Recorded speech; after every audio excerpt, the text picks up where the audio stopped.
Hello everyone, I am Shefali, your accountancy teacher from Vishwas School. Students, today we will discuss about rectification of interest on capital less charged.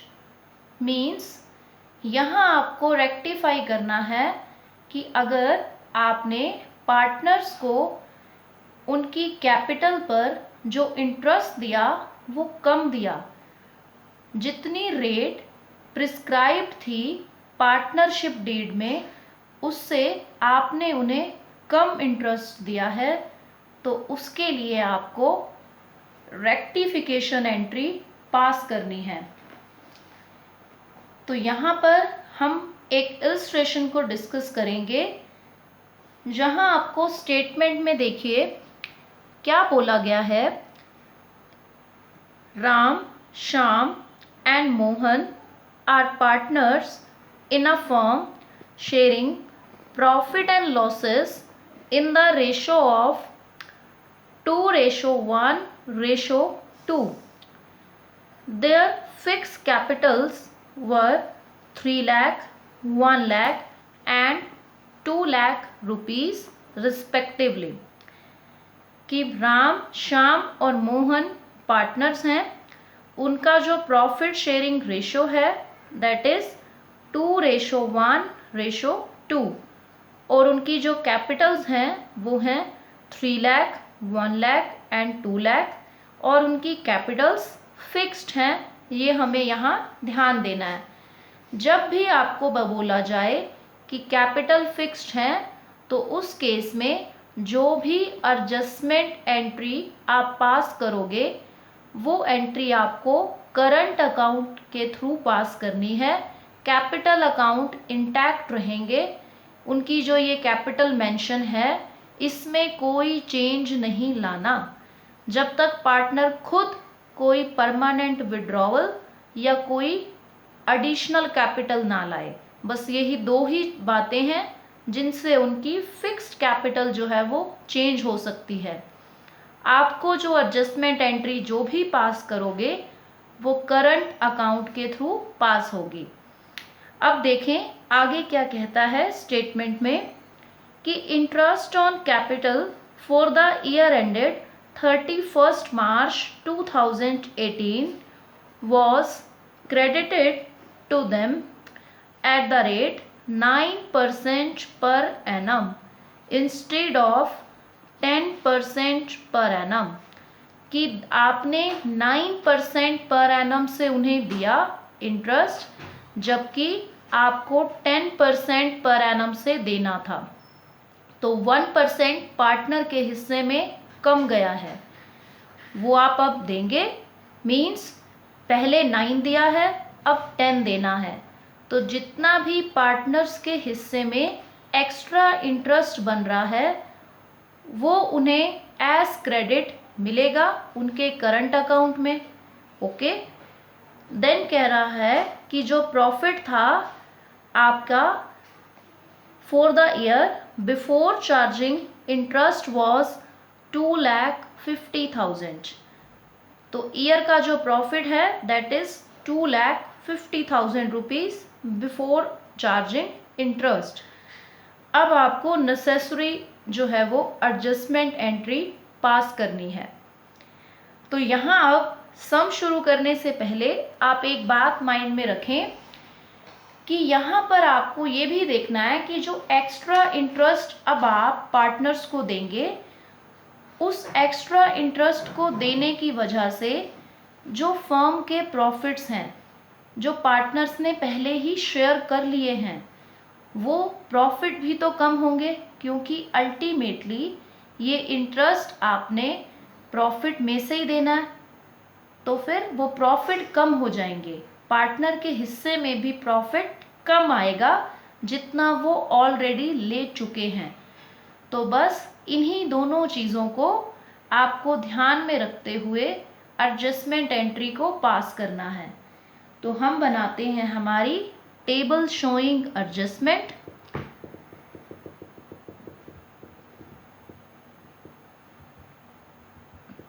आपकी इस table में आपने जो भी necessary partners के हिस्से का बनता है वो उन्हें हम अलाउ करेंगे। आपके 3 पार्टनर्स थे, राम, श्याम एंड मोहन।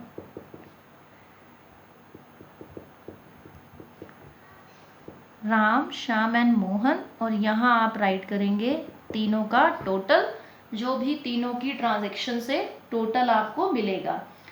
अब आप पहले तो राइट कर दें जितना इंटरेस्ट आपने उनकी कैपिटल पे उन्हें ऑलरेडी जो है वो क्रेडिट किया है, वो था आपका 9% पर एनम से।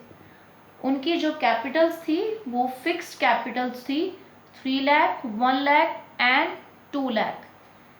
तो उस पर 9% के अकॉर्डिंग अगर आप राम का देखें 3 लाख पर तो बनेगा 27,000 रुपीज़। देन श्याम का अगर आप देखें 1 लाख के ऊपर 9% से 9,000 रुपीज़। मोहन का है 2 लाख रुपीज़ कैपिटल, 9% से 18,000 रुपीज़। तो तीनों को आपने एज इंटरेस्ट 54,000 रुपीज़ जो है वो दिए थे। अब आप लिखें जो इंटरेस्ट आपको एक्चुअल में देना था, interest that should be credited, कि जितना क्रेडिट होना था। तो आपका क्रेडिट होना था 10% से, तो 3 लाख पे 10% 30,000 रुपीज़ देने थे। 1 लाख पर 10% से 10,000 रुपीज़ देने थे आपने, और 2 लाख के ऊपर 20,000 देने थे। तो जितना टोटल इंटरेस्ट तीनों के लिए जाना था वो था 60,000 रुपीज़। तो देखिए आपके फर्म से गए हैं इंटरेस्ट के नाम पर 54,000, जाने चाहिए थे 60,000। तो इट मीन्स 6,000 रुपीज़ आपने कम पे किए हैं एज टोटल। तो ये जो 6,000 अब आपको पे करने पड़ेंगे, हर पार्टनर के हिस्से में जितना भी आएगा उस 6,000 से फर्म के प्रॉफिट भी कम होंगे। तो पार्टनर्स ने जो ऑलरेडी शेयर करा है प्रॉफिट, वो प्रॉफिट भी उनके पास ठीक नहीं है, मीन्स 6,000 से कम जाना था, तो वो भी उनसे हमें वापस लेना होगा। तो फर्स्टली तो हम ये देखें कि पार्टनर्स को कितना लेस क्रेडिट मिला है। पार्टनर्स लेस क्रेडिटेड विद, तो राम को जो कम मिला है क्रेडिट वो है 3,000 रुपीज़। श्याम के हिस्से में जो कम गए हैं वो हैं आपके 1,000, और मोहन के हिस्से में जो कम गया है अमाउंट वो है 2,000। पूरा अगर आप टोटल करें तो 6,000 रुपीज़ आपके जो है वो कम गए हैं। अब वही बात कि ये जो 6,000 से प्रॉफिट्स में कमी आएगी, क्योंकि अब आपको देना है ये इंटरेस्ट, तो वो प्रॉफिट्स की कमी को भी पार्टनर ही अपनी प्रॉफिट शेयरिंग रेशो में पूरा करेंगे, क्योंकि उन्होंने वो प्रॉफिट ऑलरेडी ले लिया है, अब उनसे वापस लेना होगा। तो जो भी उनका रेशो है उस रेशो में वो शेयर करेंगे। तो उनका रेशो है 2:1:2। तो यहाँ आप इसको 6,000 को लॉस भी कह सकते हो, या आप इसे डिक्रीज इन प्रॉफिट भी कह सकते हो कि प्रॉफिट 6,000 से कम हो जाएंगे। तो अब पार्टनर से सिंपली इनके रेशो में वापस लेना है 6,000 रुपीज़। 6,000 को इस रेशो में आपने डेबिट करवाना है पार्टनर से। तो आप जब 6,000 को डिवाइड करेंगे तो राम के हिस्से में जो जाएंगे वो हैं 2,400 उससे वापस लेने, श्याम के हिस्से में 1,200 एंड मोहन के हिस्से में 2,400। क्योंकि रेशो देखो राम और मोहन का सेम है, तो सेम अमाउंट ही डेबिट होगा राम और मोहन के हिस्से से। तो अब आपको बस देखना है नेट इफेक्ट कि कितना बनता है। ये है क्रेडिट का अमाउंट जितना और मिलना है पार्टनर्स को, ये है डेबिट का अमाउंट जो उनसे वापस लेना है प्रॉफिट वाला। अब आप देख लें बस नेट इफेक्ट। तो नेट इफेक्ट में आप अगर इसमें देखें तो यहाँ 600 रुपीज़ क्रेडिट के बनते हैं राम के, और शाम के हिस्से में जो बनता है वो है आपके पास 200 रुपीज़ का अमाउंट डेबिट का, क्योंकि उसका क्रेडिट 1000 है और डेबिट जो है वो 1200 है, तो 200 रुपीज़ डेबिट। मोहन का जो केस है उसका भी डेबिट ज़्यादा है 2400 और क्रेडिट में 2000 है, तो 400 रुपीज़ डेबिट बैलेंस बनेगा मोहन का। तो ये है हमारा नेट इफ़ेक्ट या नेट रिज़ल्ट। बस इसको आपने अब एडजस्टमेंट एंट्री की फॉर्म में डालना है। तो आप एडजस्टमेंट एंट्री जो पास करेंगे वो वही बात कि करंट अकाउंट के थ्रू पास होगी। आपके दो पार्टनर्स जो डेबिट बैलेंस है जिनका, श्याम और मोहन, उनके करंट अकाउंट की एंट्री पास कर दें।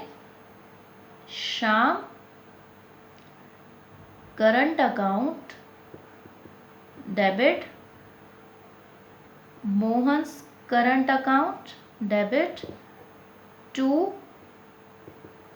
Ram's current account. अब टैली तो हो ही रहा है अमाउंट। श्याम का जो डेबिट है वो है 200 से, मोहन है 400 से, और राम का जो क्रेडिट है वो 600 रुपीज़ से है। तो आपकी एडजस्टमेंट एंट्री टैली हो गई। नरेशन में आप लिख देंगे interest on capital less charge. I repeat कि ये आपकी जो है वो नरेशन देना ज़रूरी है। मैंने आपको पहले भी कहा है, नरेशन के बिना एडजस्टमेंट एंट्री का रोल नहीं रहेगा। आपको पता चलना चाहिए कि ये एडजस्टमेंट एंट्री किस पर्पज़ से पास की गई है। ऐसे अगर एम्बिगुअस अमाउंट आप एडजस्टमेंट एंट्री में शो कर दोगे तो पता कैसे चलेगा कि किस पर्पज़ को लेकर के ये अमाउंट आपने पर्टिकुलर अकाउंट्स में लिखे हैं। सो नरेशन आप देंगे। अब इसी का केस वाइस वर्सा भी हो सकता है कि आपका जो कैपिटल पर इंटरेस्ट है वो मोर चार्ज्ड है, एक्सेसिव चार्ज्ड है, तो बस आपको इसके अपोजिट वर्क करना है। पहले हमने जो है वो बात की थी कि प्रॉफिट कम हो जाएंगे, अब प्रॉफिट बढ़ जाएंगे, क्योंकि पहले हम ज़्यादा दे चुके हैं इंटरेस्ट, वापस लेना है पार्टनर से। तो जैसे ही इंटरेस्ट की अमाउंट वापस आएगी पार्टनर से, प्रॉफिट बढ़ेगा फर्म का, और वो प्रॉफिट अल्टीमेटली पार्टनर्स के कैपिटल जो है अकाउंट में या करंट अकाउंट में उनकी प्रॉफिट शेयरिंग रेशो में जाएगा। सो इस तरह से ये टॉपिक में आपको करना है कि एक्सेस का केस है या लेस चार्ज का केस है। Okay, that's all for today. You have to practise more and more illustrations ताकि आपके कॉन्सेप्ट्स जो हैं वो स्ट्रॉन्ग हो जाएं। Thank you so much.